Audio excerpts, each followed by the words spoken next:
Yay. Guess what? It's recording. You know what that means? That means we're going to play the open right now. The crowd is absolutely wild as Vern Gagne's all-star wrestling goes coast to coast and continent to continent. The greatest wrestlers in the world.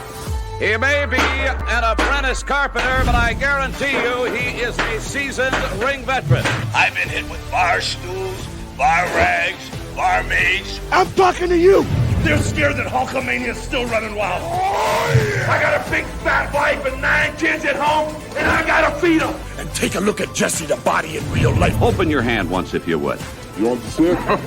This is absolutely unbelievable. Totally, completely out of control. He's coming in over the top. Hey! Look out!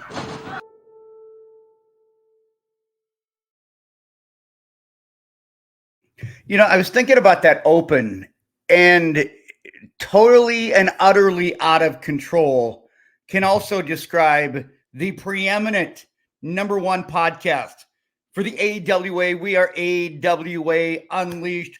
We are gooder than everybody else because we are preeminent. That being said, I'm going to bring in 2 gooder and preeminent guys right here. It is, what were the words that were used in the open there, guys, in the pre-produced open that Joe put together? A lot of different things. Completely out of control and Completely and utterly out of control. Completely and utterly out of control. Well, That nails it. Joe's got the utters, so we'll I'll take completely, and yeah, Joe is quite utterly. Well, he is utterly. Speaking of utterly, I've got an utterly awesome cup. I've got an utterly awesome shirt. It's over at my place of employment too, by the way. Telling Joe the story. If you want to get, I'm a Slick Mick guy. Oh, and even your hat, you've got the M for Mick. For Mick, yes. It's wonderful. It's a Mick day. I don't want to know what kind of underwear you got on enough. Would it be carchless underwear? Oh, that's good. God. That's really boy. good. Well, we didn't have a whole lot of time for some nonsense, and we're already killing the time. So yeah, it's already we over. We got a fun show today, guys. This is your listener and fan submitted top tag teams of all time, and we've got a bunch of them we're going to get to. But first, we got a little business we got to take care of. First of all, I want to thank those that have signed up for memberships. I want to get this out here, guys. If you have not become a member of the YouTube page, I highly recommend either the Body Slam or the Pinfall. We've already done a live chat, which, you know, we've allowed a few other people to get into, but we do have our exclusive watch along has been dropping. We got that there. You get the podcast a day early. You get a little thank you from me.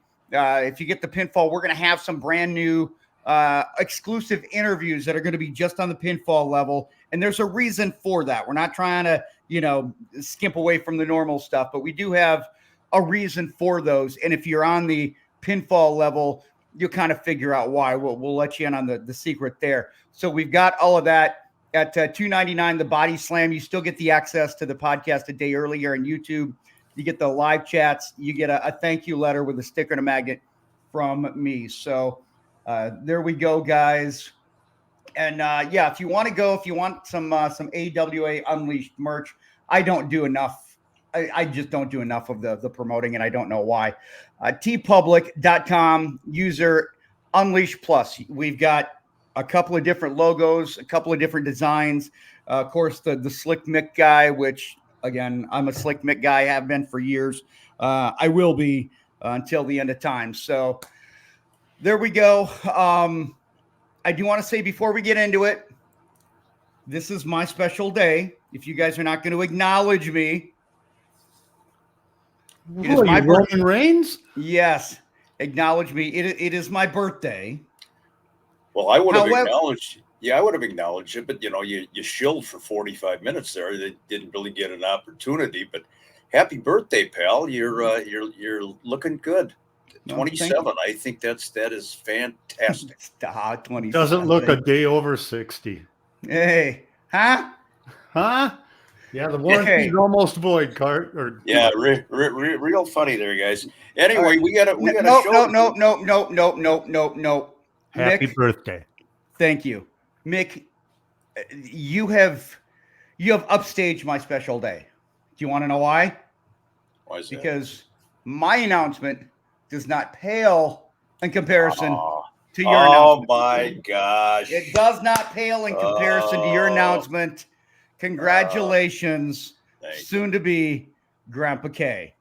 Thank you. I appreciate that. You SOB. You pulled a swerve. I swerved you. You certainly did. Yes, that is the very moment that I got the news that I was going to be a first time grandpa from my daughter, and that will be hopefully taking place May or June, give or take. So I really appreciate that, and yeah, it's a good time to be alive, and thank you, Chris.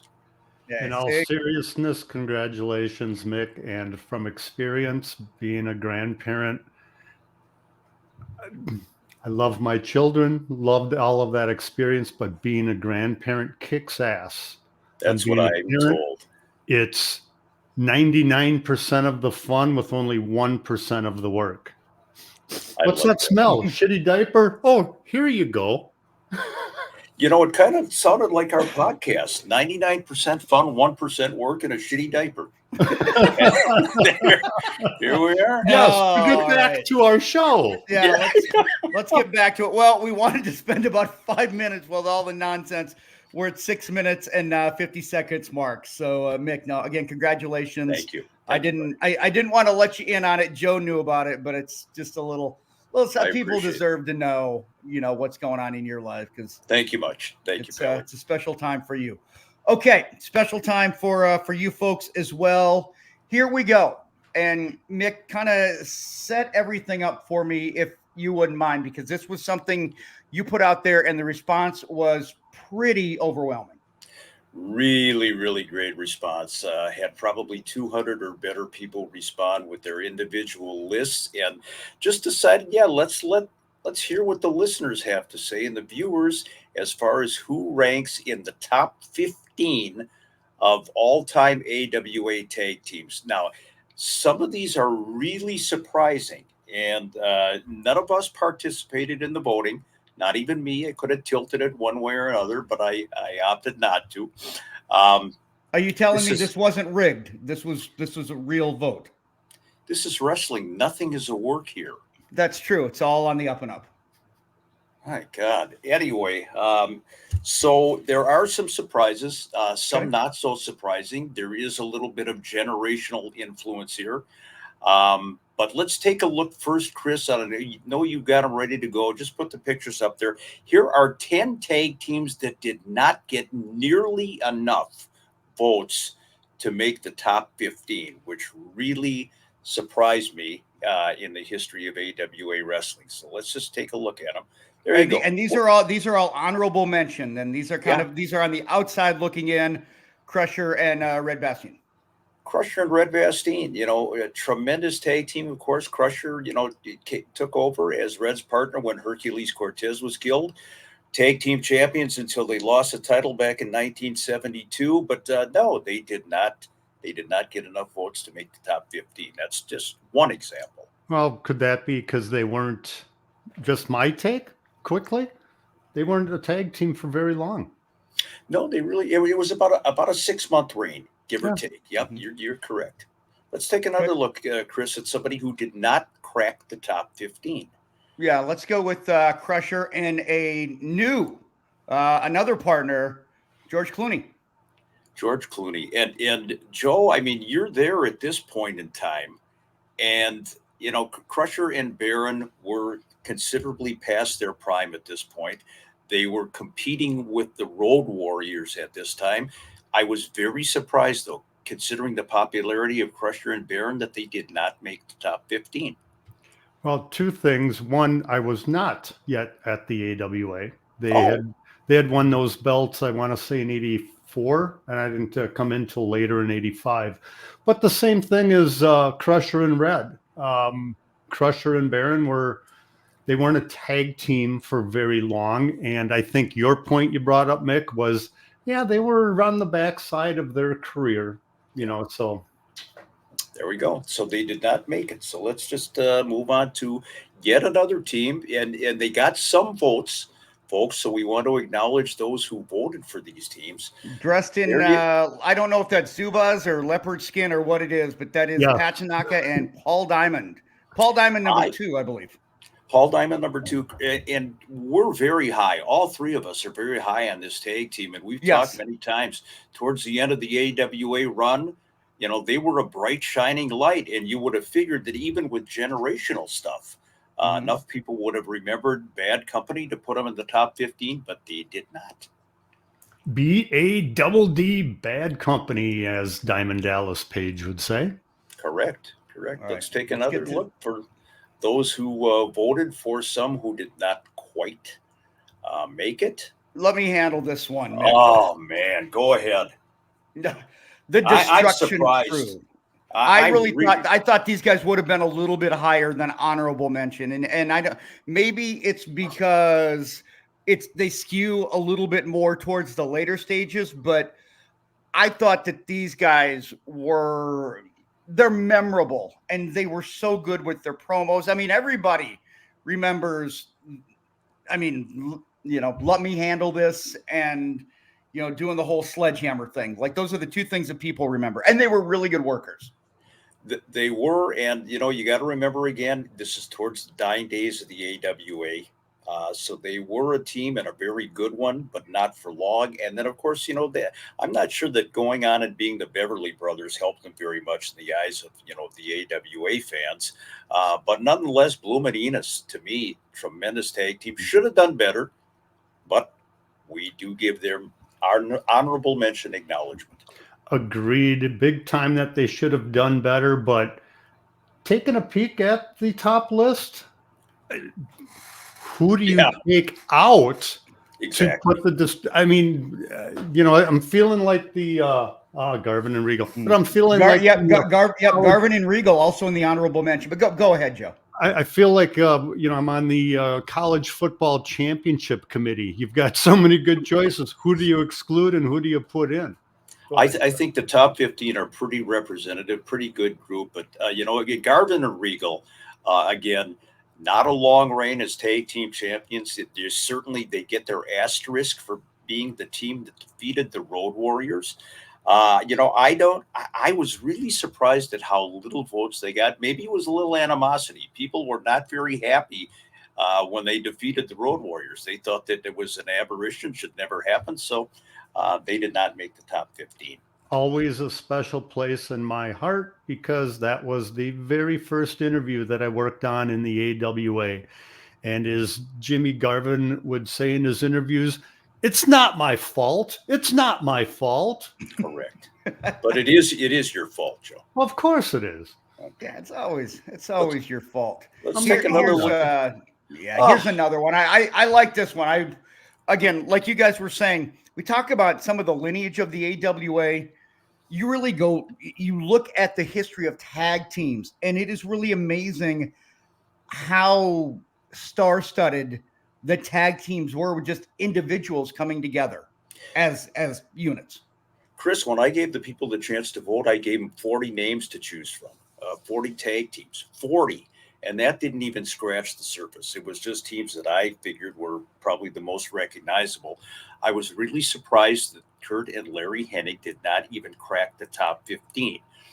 Again, I think it's a timing factor. And again, you're putting these guys in the ring with the Road Warriors. So the fan base was starting to turn a little bit. And nepotism and good guy stuff was kind of going by the wayside. So Larry and Kurt got some votes, but not enough. With all due respect to Larry and Kurt, I would personally just have a tough time putting a father-son tag team into a top 15 list. Just, again, both legends, period. But as a tag team, honorable mention, I think, is a good spot for them. And I can understand that because you do have, because how much of a unit can you be if you're tagging together for just a very short period of time. These guys have been well documented. And again, our friend Mike Moran, God, one of the nicest guys. I mean, he's a super dude, super awesome guy. I love exchanging messages with him. But again, I think he likes to know that he's got it over me, that he made me piss my pants when I was a kid. Well, and again, poor Mike, Mike, I could have doctored, I could have jimmied a little bit, could have pulled a swerve on the vote count to get you and Rick in the top 15, but it didn't work. But again, towards the end of the AWA run, some fans just don't have a lot of fond memories about the AWA in that era. But Killer and Psycho were a bright spot, no question. Love the gimmick. There wasn't time for a push. Yeah. The only pushing that was happening was to the end of the AWA, unfortunately. None of the fault of the Texas Hangman, of course. And that's a good point. That you don't have the opportunity for long-term storytelling. It's like, how much time do you have? You try and get everything in before the car inevitably drives off the cliff. Well, absolutely. I'll put it in with what I had said earlier about Crusher and Red and Crusher and Baron. They're, to me, if you're going to be a top tag team or make a top 15 list, you need more than a year or even 2 years, in my opinion, to qualify for that list. You need to have that plus more. I mean, more going into it, more coming out of it, to stick in people's minds that, oh yeah, they were a great tag team. Which is interesting because when we get to the top 15, there are some teams that, kind of go against the grain there a little bit with what you were saying. And I totally agree with you, Joe. So let's take a look, Chris, if we got another tag team that did not crack the top 15. Yeah, we've got 3 more in our honorable mention. And this is one that we've talked about at times. Where are we? There we go. I love the gimmick. I love the gimmick. And I'm glad to see they got a little bit of love here with the Long Riders. The Long Riders, to me, should have been a top 15 team. Joe talked about the teams that were together for a long time. In the AWA, the Long Riders, relatively short run, but the Irwins teamed up all over the place, all over the United States, of course, as the Super Destroyers and what have you. And they did work Wrestle Rock. They had that Hennig and Hall feud going on. I really like this tag team, but again, not enough votes to crack the top 15. Agreed. I'm surprised they did not make the top 15, but let's wait for that top 15 list and you tell me who you'd take out. Yeah, let me, I'm just looking down here. Got another honorable mention. Yep. And now this Tiny Mills and Stan Kowalski. I get this. I get this from a generational standpoint. It was kind of disappointing to me because we've talked how Tiny and Stan, they were the originals. They were the very first AWA tag team champions of the world. And they did wrestle together for a handful of years. It wasn't just a fly-by-night deal. But again, because of generational stuff, we know what our audience is out there. And this one goes way back to the 1960, actually, when they won the championship or were proclaimed champions. But Tiny Mills and Stan Kowalski, what a tremendous Hall of Fame tag team, but not enough votes. So, can you put that picture back up, Chris, for a quick sec, please? Yeah. Yep.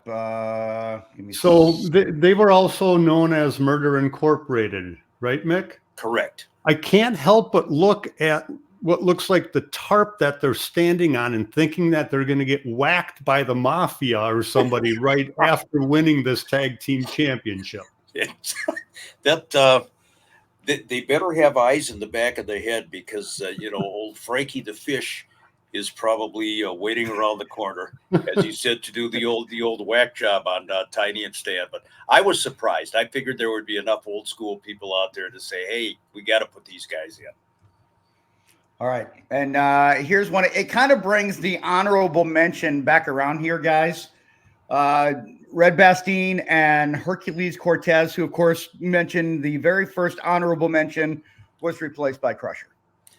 Red Bastien and Hercules Cortez, unfortunately, their tag team reign was cut short when Hercules was killed in July of 1971 in an auto accident.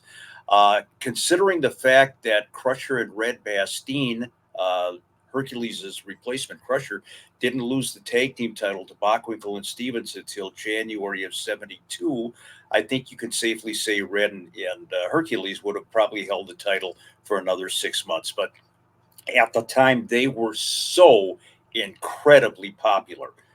If you were there at the time, they had some matches with the Vachons that were just off the charts. So, but again, surprisingly enough, not enough votes. I can't wait to show this top 15 list. And again, you tell us who should have been left off the top 15 and who should have been taken off of the honorable mention and put into those top Absolutely. spots. Yeah. Okay. So these are all voter fan submitted, and we are now officially into the top 15. And here is number 15, and I just want to make sure that I've got everything here. It kind of plays off the last couple of weeks, guys, and one of our guests, Stan Lane, Steve Kern, the fabulous ones. Here's one that I would have disagreed with. Or as the fans call them, the Fabs. The Fabs. Tremendous tag team. Yeah, they had a good run in the AWA. But there were some teams in that honorable mention list that I think should have made it before the Fabs. But nonetheless, you can't argue with the popularity for the time that they were here. They fell into that same kind of a situation. Timing was kind of shitty in terms of the fact that the fan base was turning to more of a heel crowd. But certainly one of the greatest tag teams in America of all time, the Fabs. Yeah, as we talked about on Steve's podcast when we had him on, they were the first ones that I remember having a music video, and it was right at the beginning of the MTV era. And so I agree with you, Mick. I could take or leave the fabulous ones off the top 15. I don't think it's horrible that they're on there. Right.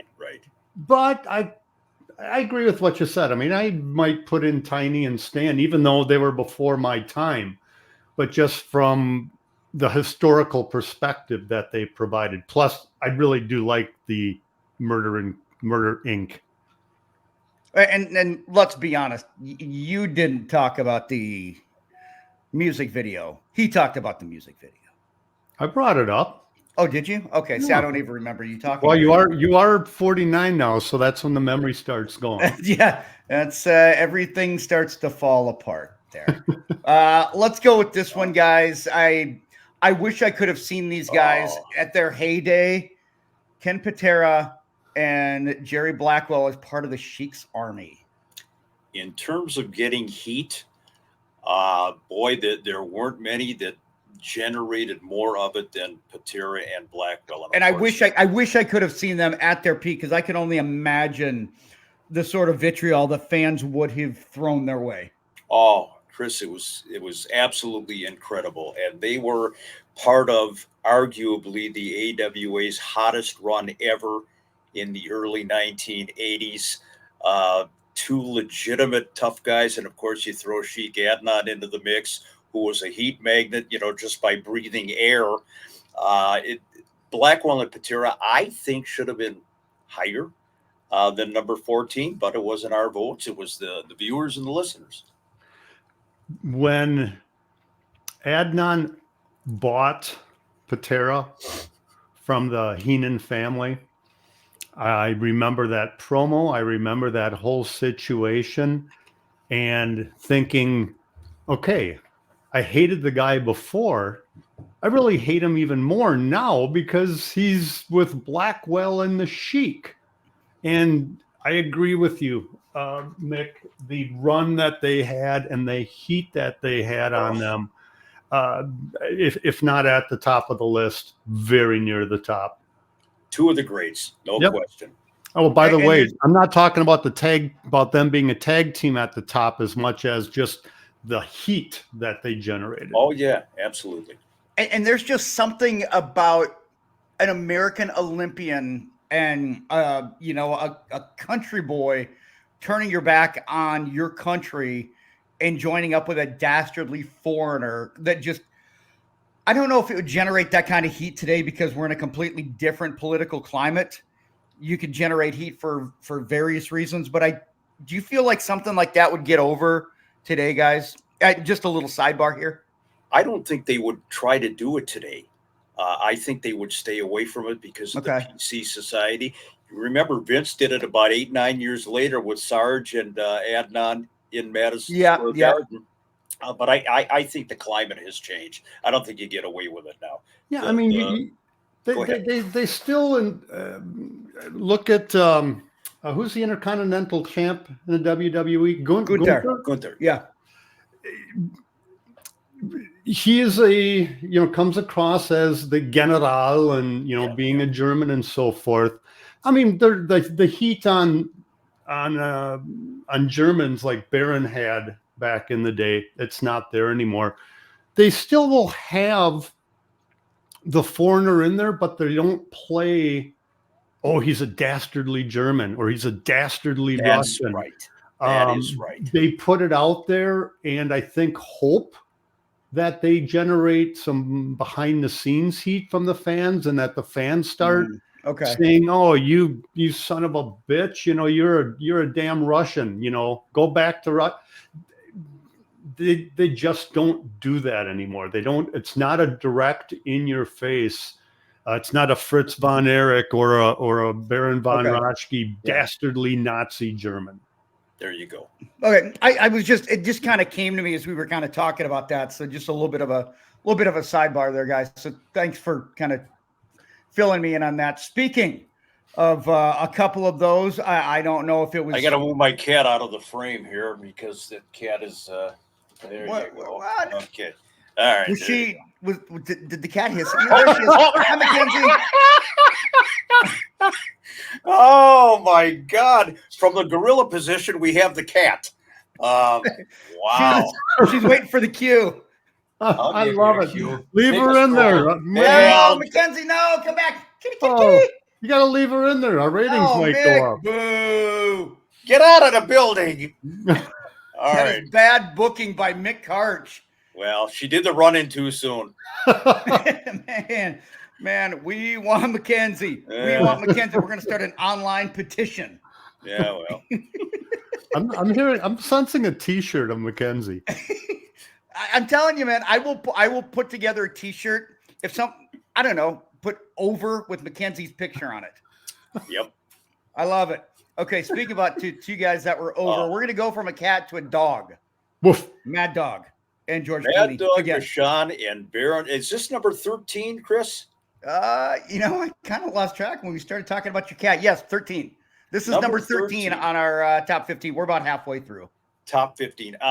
Baron and the Mad Dog, of course, who wound up as most heels did in the AWA. If they had any longevity, they were beloved baby faces when they got out of the business.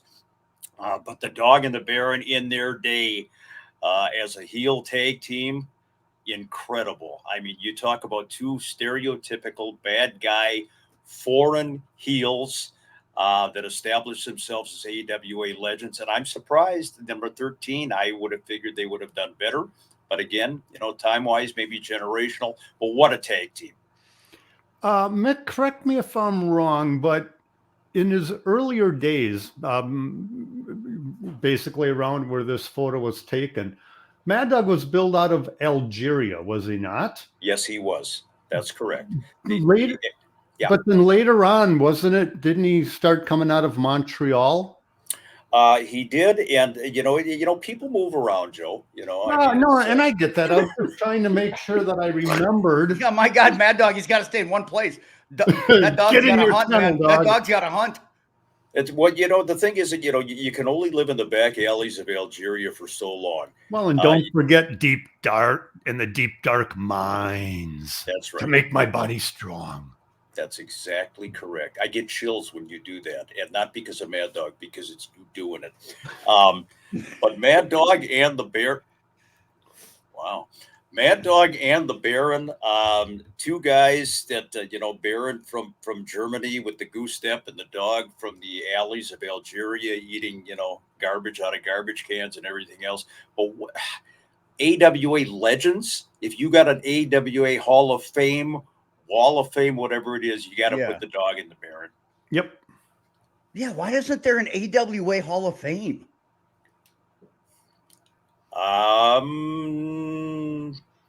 Because that's probably a Vince thing. We could do an online one, but hey.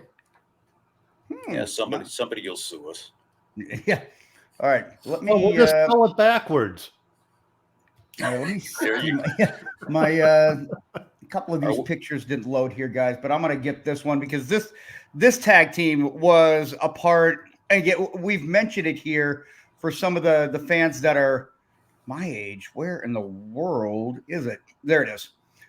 They were part of a great feud, and you guys know well from the Showboat. Buddy Rose and Doug Summers. This, I think, is purely generational, and not because they weren't a great tag team, because they were tremendous. But basically, you had two guys that the AWA put together that had been enhancement talent in the AWA, both Paul Pershman and Doug Summers. And through the genius of whoever put it together and putting Sherry Martel into the mix in the mid-1980s, Buddy Rose and Doug Summers, to me, were a phenomenal tag team. And yes, I would put them in the top 15 of all time AWA tag teams for their ability alone. But I think this one was really a generational by the numbers kind of situation. Two great workers, one great talker on the mic, Buddy. Doug had that raspy voice and was just sort of there, but phenomenal workers. They generated so much heat. What did he say on every ring announcement, Mick? That he weighed 217, not and he would be 271. Be announced as 271, and he'd get all upset and he'd waddle on over. Perfect word, by the way. Yep. Just waddle. Great. They do deserve to be in the top 15. I agree with that. And of course, you can't mention those two guys with looking at these two guys. Wow. Joe, do you want to say it, or should we let Mick say it?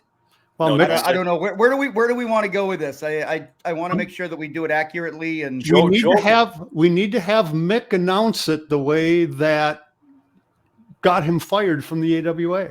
Mick cost us money. Okay, yeah, I cost him money. I hadn't been fired yet, Joe. That came. Well, this is leading to it, but okay. I'm gonna take you and I'm gonna give Mick the stage. So Joe and I are gonna go out. Okay, Mick, the stage. Ladies and gentlemen, returning to the AWA, Shawn Michaels, Marty Jannetty, the Midnight Rockers. Jeez, goddamn it, Karch! Why are you saying their names? and that's pretty much the way it went down. Right? Joe, you leaned into the bit. I love it. Perfect. I love it. Yep. Yep. Yeah, and there's a reason Vern went bald, because he would always do this. Eventually your hand slides back. That's absolutely true. Yep. But Michaels and Jannetty, again, for the time, mid-1980s, and then, of course, going to Vince, as the Midnight Rockers or the Rockers, tremendous tag team. I think Rose and Summers put them on the map. But, in the annals of modern-day wrestling, if you're going back, 30, 40 years, you can't ignore the Midnight Rockers, no doubt. Agreed 100%. They deserve to be, let's see. I think they were 11. They are number 11 on the list. Yep. Right. Now we are getting into the top 10 here, guys. And I like both of these guys individually because they're from my era, and we know about them a lot from their later stages in other organizations. And I mean, I'm not throwing any shade because they're very good, but I would have thought that Kurt Hennig and Scott Hall, I would have thought they would have been on the honorable mention instead of cracking the top 10.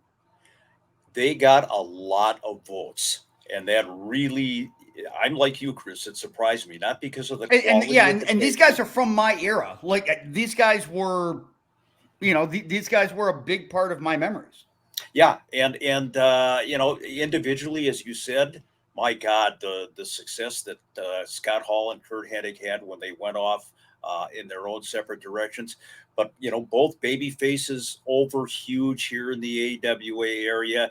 And it's interesting, Hall and Hennig, they garnered the top 10, where Larry and Kurt, as we mentioned before, the father-son tag team, just honorable mention, but a great tag team for the time. Worked together a long time, but it was the ESPN era, and a lot of things were going on, and they deserve to be in there.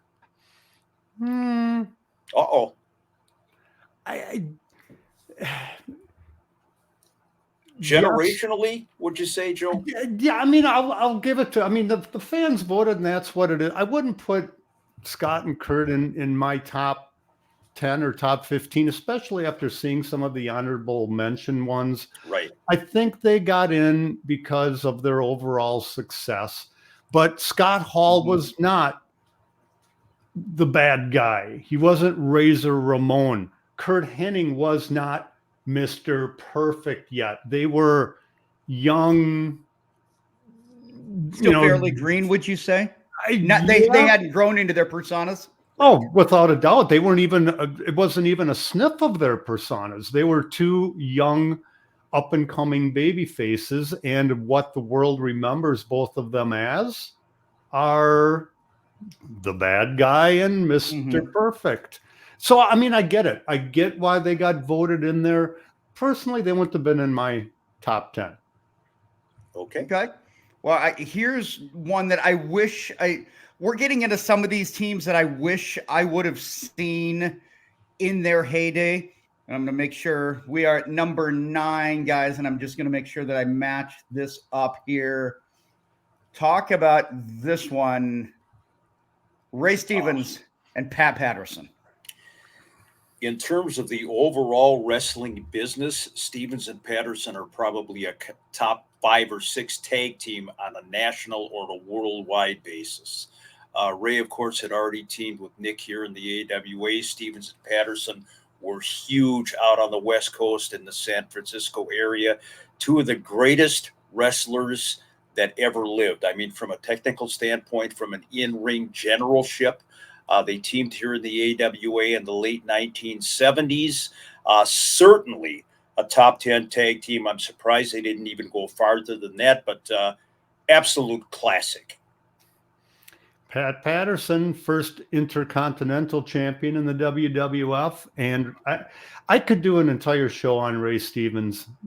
I mean, literally one of my all-time favorites, and the stories that, I mean, just great choice. I'm going to maybe we should. Maybe one of our next shows should be about Ray Stevens. I love it. I love the idea. We could do it. And every time I just see that picture or hear his name, that laugh, that guttural, infectious laugh coming out of Ray Stevens. God, I miss that guy. How about next week? You want to do it for next week then? Sure, we can do that. No, I mean, if it works for you, I mean, on-air production meeting. Let's talk to the producer and see what he says. Okay. Yeah, next week, Ray Stevens. Okay. There you go. You're dismissed. All right, good show, guys. We're at number 8 here. And somebody that we've been asked to get is he's big, he's bad. Oh, yeah. I'm trying to give me a little bit of time here so I can find it.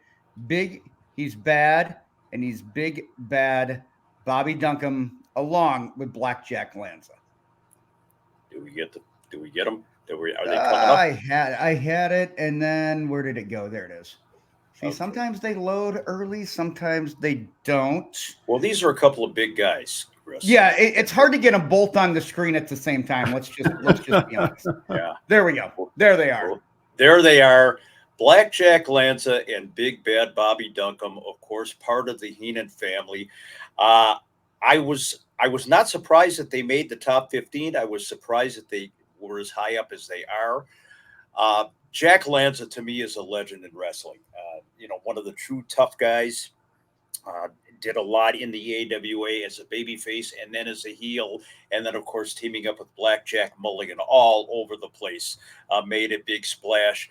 Bobby Duncombe, one of the most underrated wrestlers I think I have ever seen.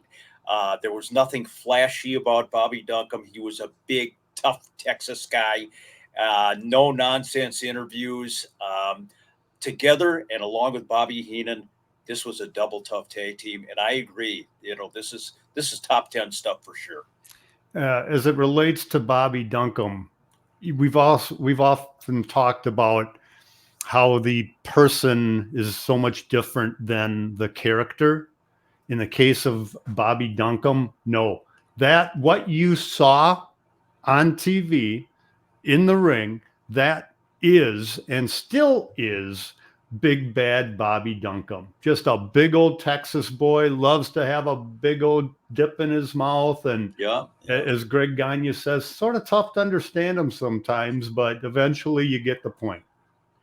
And of course, he kind of stepped away from the business after the tragic death of his son, Bobby Duncombe Jr. years ago. But yeah, Duncombe and Lanza and Heenan, part of that Heenan family, classic stuff. Let's go from one family, guys, to another here, and the Vachons. Oh, I have a problem with the Vachons not being rated higher than they were. Again, maybe it's generational. And this is number 7. This is number 7. I should have prefaced that. Number 7, the Vachons, who had teamed up for years. In the 60s and the 70s in the AWA. They were former AWA tag team champions. They were one of the most hated tag team combinations ever to pass through these parts. Their legendary feud at the time, not only with the Crusher and Dick the Bruiser, but also with Billy Red Lyons and Red Bastien. They had a series of phenomenal matches with them. Butcher Vachon often gets overlooked because of the shadow of the Mad Dog. Certainly in terms of overall success, Mad Dog outshined the Butcher. But together, Paul at about 300 pounds and 6'2", and Mad Dog coming in at about 5'8", 5'9", and 235, 240. But what a tag team! I would have put them in the top 3 or 4, but I didn't vote. But classic, great stuff. So Mick Butcher, if I'm not mistaken, it would have been like early 70s when maybe 72, 73 when he left the AWA. That'd be about right. Yeah. So totally, I mean, side note, but why did he continue to wrestle, and why did he never come back to the AWA when Mad Dog was here through 1983, 84?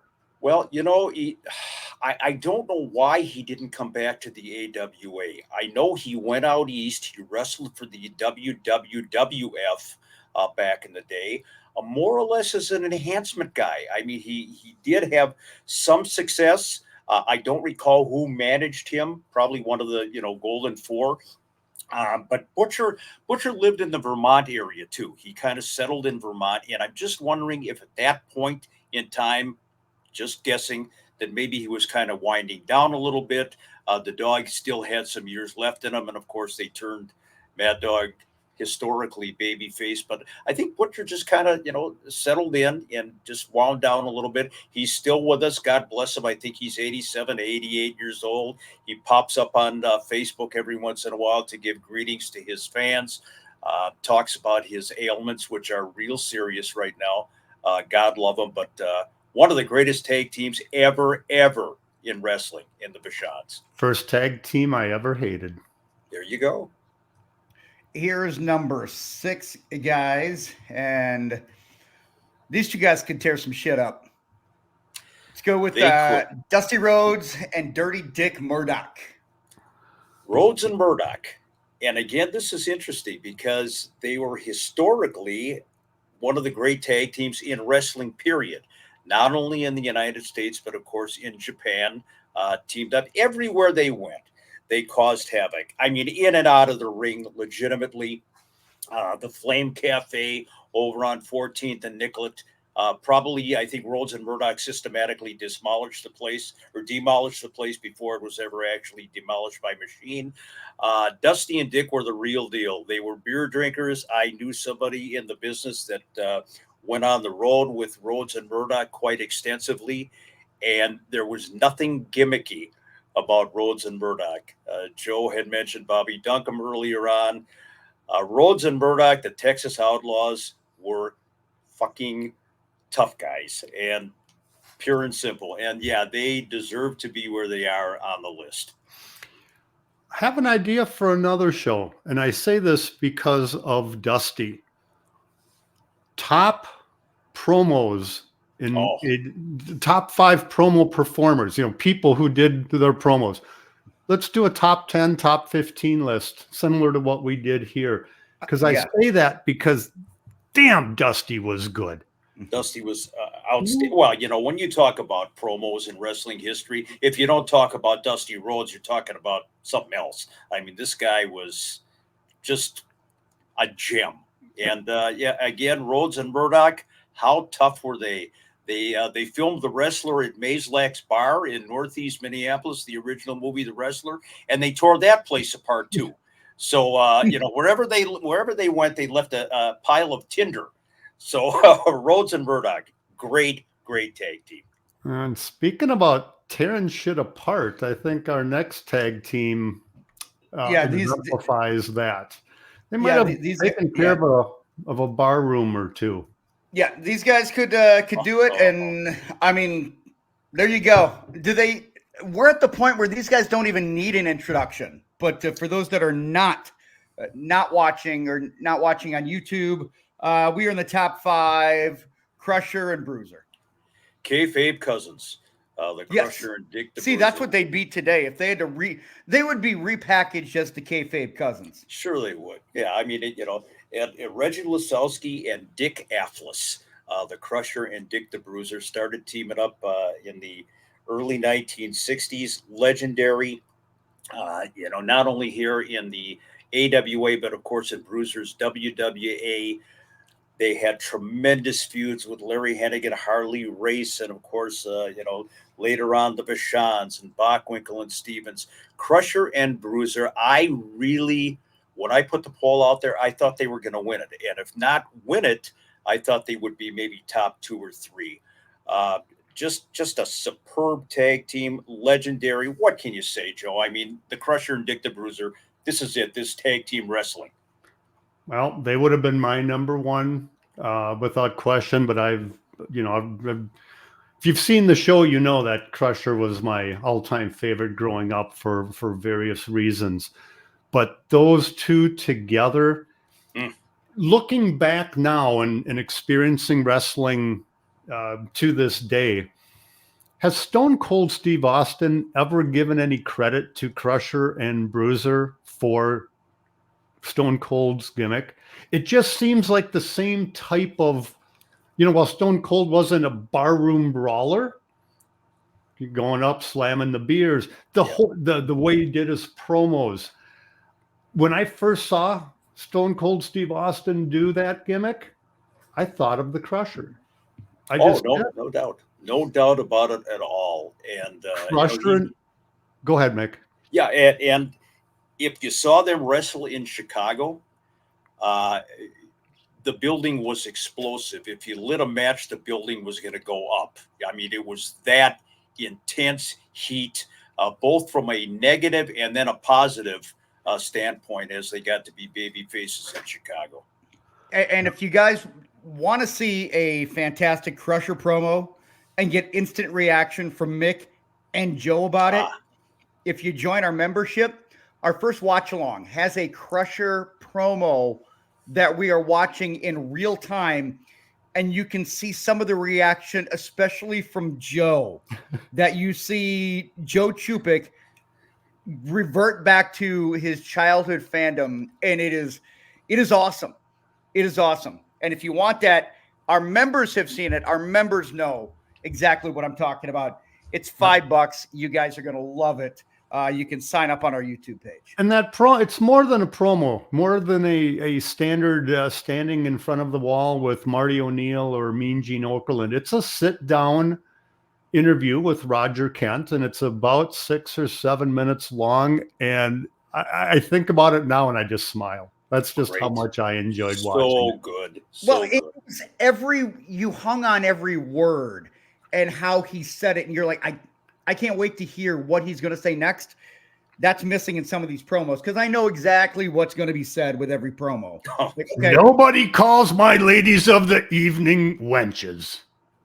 Oh, it was so good. My favorite. So good. So I recommend you guys see that. All right, we are into the top 5. Number 4, someone we've seen before, Larry the Axe Hennig, and someone we have not seen the first time. That you talk about one bad mamma jamma here, guys. How about the King of Kansas City, Harley Race? Oh, this tag team to me, we're at number 4. I would, for me, it would be number 1 or number 2. Larry Hennig and Harley Race got together in, I believe, 1964 here in the AWA area. And in January of 1965, they started feuding with the Crusher and the Bruiser, who were the tag team champions at the time. And Larry and Harley won the tag team championship from Crusher and Bruiser. They held the title on and off for a long, long time. One of, if not the greatest tag teams in AWA history. And this is kind of was perplexing to me, that some of these teams that people voted on that I would have thought maybe they wouldn't remember, they did. And for Larry and Harley to come in as high as they did was extraordinary, but it goes to the legend of just how tough they were. From a single standpoint, of course, Harley Race went on to greater success as the NWA World Heavyweight Champion, but Larry had great success, of course, all over the United States and into Japan. This is a legendary tag team, and I mean that with a capital L. Without question, Mick, you hit it right on the head. Now, in these days, it was Pretty Boy Larry Hennig, was it not? Pretty Boy Larry Hennig and Handsome Harley Race. That was going to be my next question. Has it always been Handsome Harley Race? And no, I know he was the king in that does not count in my book. That was not Harley Race. That was a gimmick. Yeah, that was part of the king gimmick that kind of went around from Haku to Macho to I felt the run that he had in WWF at the time was more of a I'm putting you in your place type of thing. I wanted to see the old Harley Race, the one that we all know, the one that was with Pretty Boy Larry Hennig. God, that tag team was good.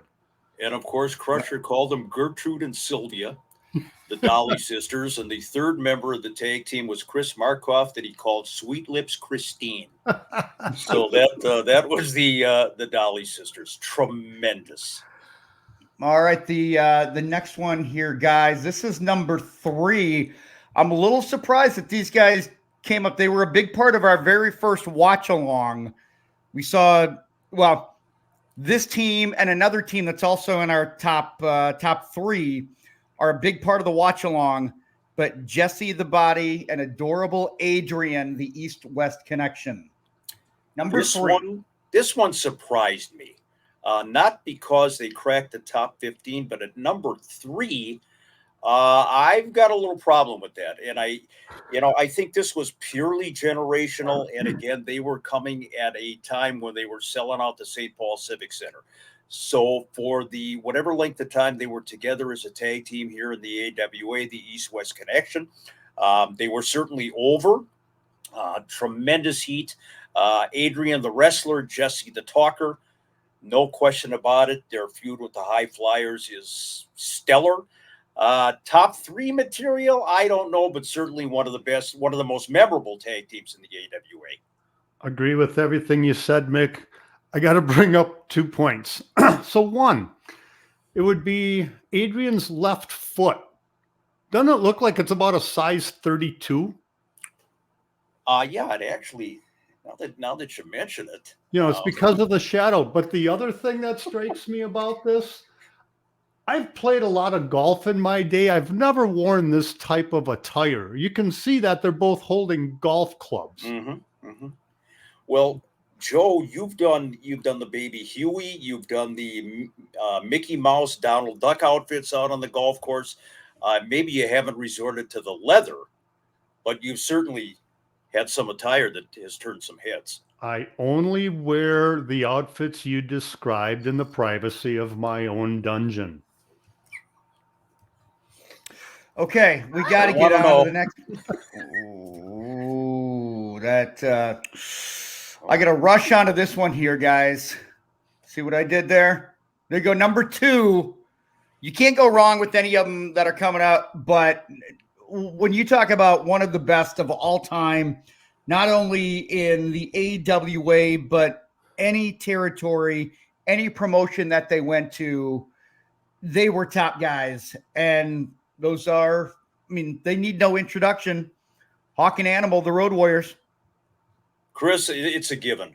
You do an AWA tag team poll, the Road Warriors are going to be at or near the top. We knew that going in. They garnered so many votes from people. They were on virtually every list, or at least 90%. And they have to be. You cannot objectively leave them off, no matter what era. Like, everybody can say they've got a Road Warrior memory in some way, shape, or form.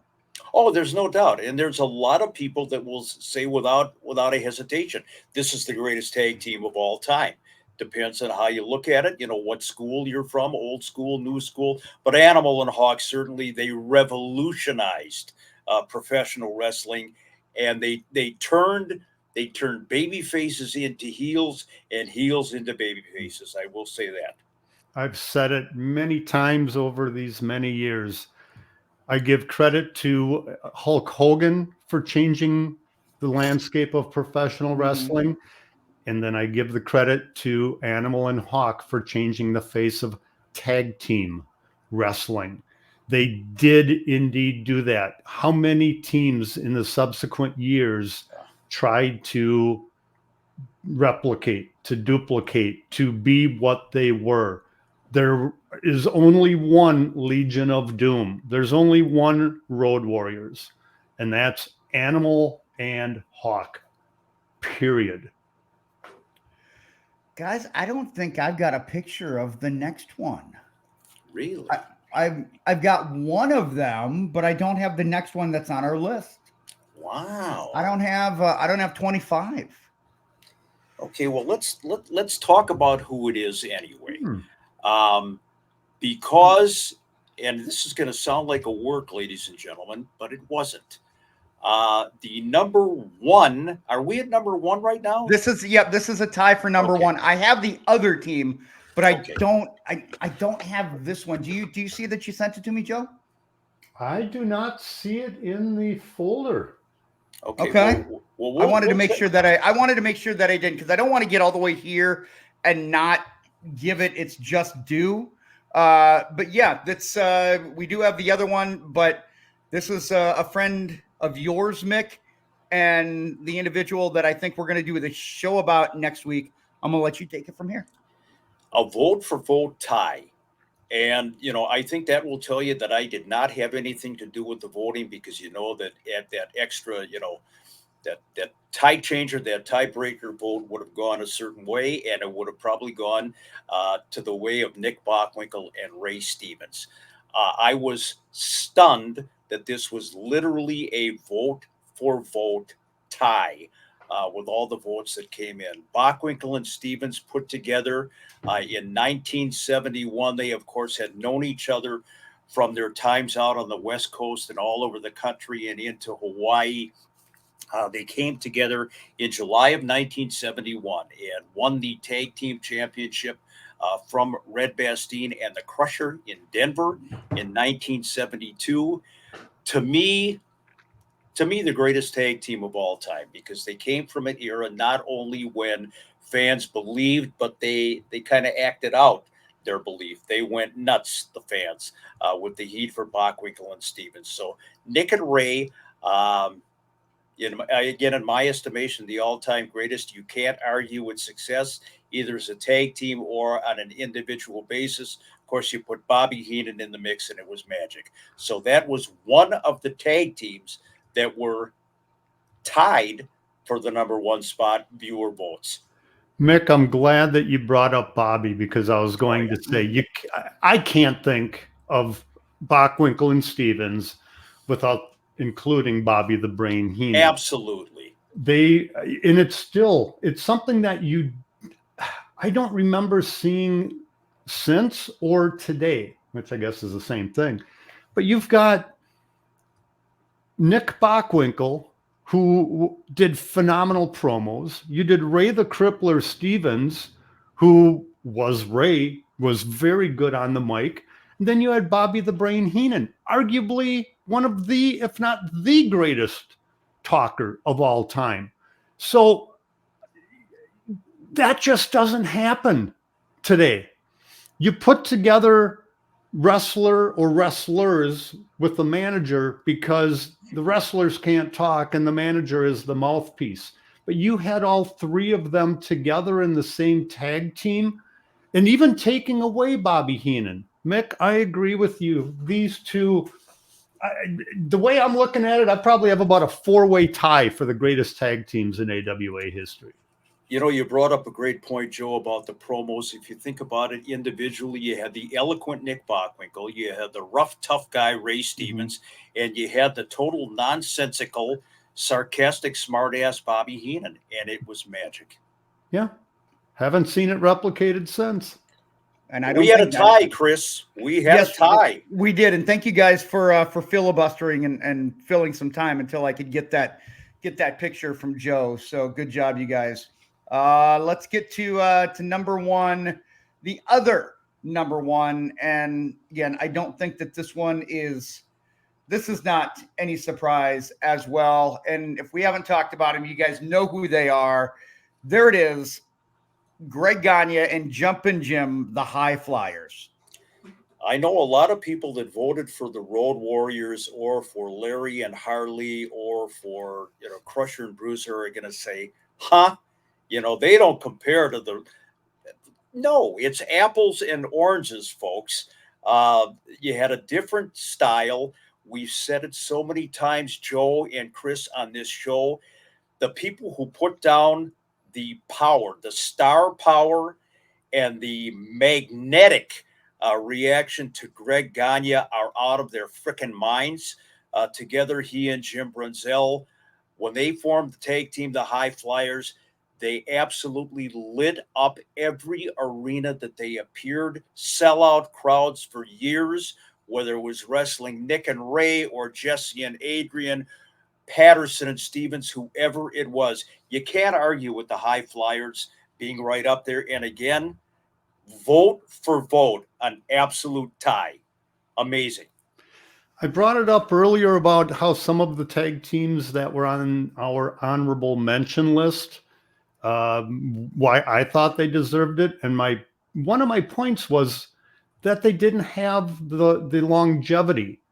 The High Flyers were a tag team for about 10, maybe 11 years. Mm-hmm. And for that entire run, they were main eventing. Not just because Greg Gagne was the son of the owner of the AWA. They deserved to be there. They were that good. Their in-ring work was phenomenal. Tough to do a straight baby face promo. It just is. Yeah. Much easier to do a heel promo. But Greg would come out there, he would have some fervor in some of those, and when it came to it, both Greg and Jim could cut a pretty damn good promo when they needed to. So, and they played off of whoever, they were going to be wrestling, obviously. Yeah. And Chris, you mentioned the watch along. You want to see how popular and how hot the High Flyers were. watch our watch along with Jesse the Body and Adrian Adonis, and there's the cat's tail. Jesse the Body and Adrian and the High Flyers. Magical stuff. Red hot. And you know, you guys were talking about the longevity. To stay relevant and stay over and stay hot for 10 years without switching from, you know, babyface to heel and back. It's like you were able to be consistent with your character and not change who you were and continue to resonate and be over and connect with the fans. You couldn't do that today. Like that cannot happen in today's day and age, which makes what they did even more impressive. No doubt about it. And would they succeed today as a babyface, you know, a lighter weight tag team? I don't think they would have nearly the success that they had. But again, for you can't argue. Bockwinkel and Stevens, High Flyers, that's a pick 'em. And nice job, ladies and gentlemen. A few surprises in there that caught the three of us off guard a little bit, but I think on the overall, you done good. Agreed. Kudos. All right, let's go ahead and wrap it up. Bring it home, guys. Let's do some shout outs. Let's get some business in, and then I know somebody's got to do some work today, and I believe that's Joe. So we'll let Joe actually go out and earn some money. And Mick, why don't you do the shout outs? My shout out goes to Stan Payne, my good buddy Stan in Chicago, Illinois, longtime wrestling fan, as devoted to this podcast as anybody. And he buys a lot of merchandise too. So, you know, he earns an extra plug. Stan Payne. Thanks, Pally. Dziękuję, Stashu. No, that was actually Polish. So my shout out goes to Jake Hammer. Now, I don't know if that's how you pronounce your last name, Jake, but my God, get into the ring. Jake Hammer, your main event next time. Love the name. Giving you a shout out. Thanks for listening. You go from a hammer. I'm going to go to a Hummer. Jim Hummer, I appreciate you being a member. Thank you for signing up and, you know, coming along for the ride. Appreciate that, my friend. And hopefully, if you have not gotten your goodies in the mail, you should, because I did send them out. So just let me know, and we should be good to go next week, guys. I think we've decided we're going to do a show on Ray Stevens, right? Yes, the old historian will get to work here and see what I can put together on Ray. We could do months on Ray Stevens, but we'll condense it. We'll give him his due. And the stories behind Ray the Crippler Stevens, my God. Growing up, let's see, what did he say? I'm a trucker, a fighter, and a wild bull rider. No, trucker, a fighter, and a wild bull rider. And there might have been an F-bomb in that mix thrown in at some point. Had to be. But God, I can't wait. I didn't know where you were going after trucker. I didn't either. I didn't have a strong finish. I was going to try to do the Hummer Hammer Pain thing, but nah.